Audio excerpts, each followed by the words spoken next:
Hello everyone. Why do we have to study the Bible? Why study the Bible? Why? Bakit dapat natin pag-aralan ang salita ng Diyos? What is the importance of the Bible to us? Ano ba ang kahulugan ng Biblia sa ating buhay? If you read your Bible, there are many importance of the Bible. Napakarami po ang importansya ng Biblia. In our presentation, we will present to you some biblical verses to support the importance why we should study the Bible. If you open your Bible in John chapter 5 verse 39, Jesus tells to the Jewish leaders, "You study the scriptures diligently because you think that in them you possess eternal life. These are the scriptures that testify about me." Ang sinasabi po ni Heso Kristo sa kanila, sa mga tagapagturo ng salita ng Diyos during the time na nakafocus sila on studying the Holy Scriptures, but they fail to recognize Jesus Christ, who is the author and inspiration of the Bible. In John chapter 17, verse 3, Jesus speaks about eternal life. And he said, "And this is eternal life, that they know you, the only true God, and Jesus Christ, whom you have sent." What do you know about eternal life? Ano ba ang pagkaintindi niyo sa buhay na walang hanggan?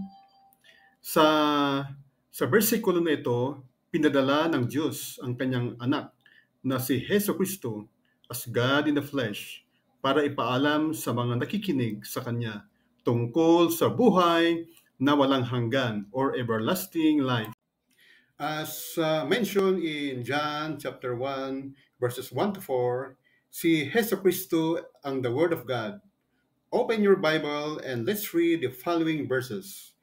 In verse 1 of John chapter 1, "In the beginning was the Word, and the Word was with God, and the Word was God." In verse 2, "The same was in the beginning with God."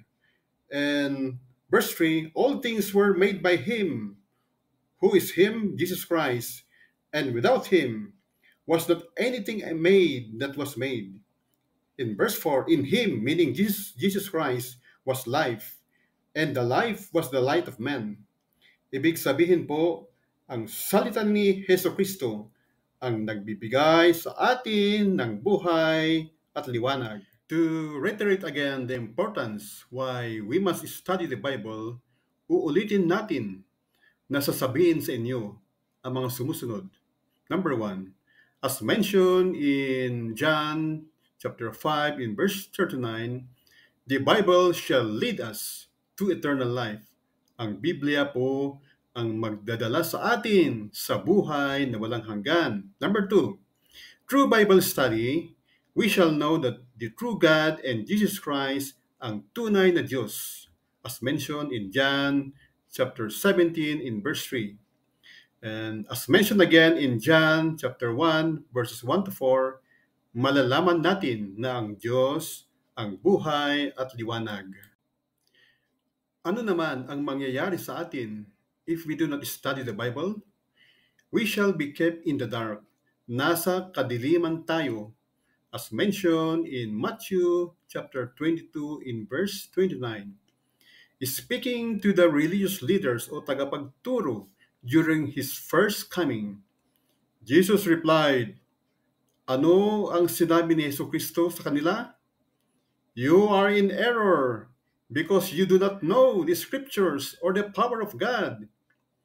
He explains that their error ay nanggagaling from their lack of understanding. Remember, lack of understanding of God's words, the scriptures.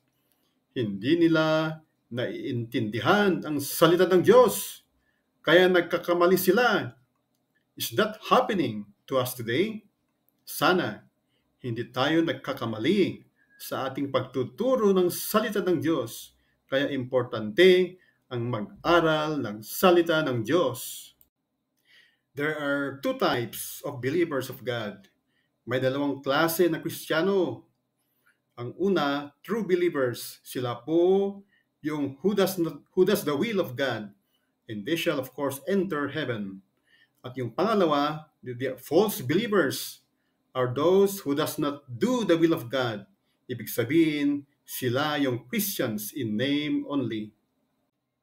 In Matthew 7 verse 21, it says here, "Not everyone who says to me, Lord, Lord, will enter the kingdom of heaven, but only the one who does the will of my Father in heaven." This verse emphasizes that in worshiping God, kailangan ang tunay na pagsamba to be followed by actions and not just words only. In conclusion, God wants all of us, lahat tayo, ay gusto ng Diyos na mailigtas sa eternal death, as mentioned by Apostle Paul in 1 Timothy chapter 2 verses 3 to 4. God our Savior wants all people to be saved and to come to a knowledge of the truth. And what is the truth? Yan po ang salita ng Diyos. Kaya importante ang mag-aral, mag-study, at basahin na mabuti ang ating Biblia. Thank you very much, and God bless all.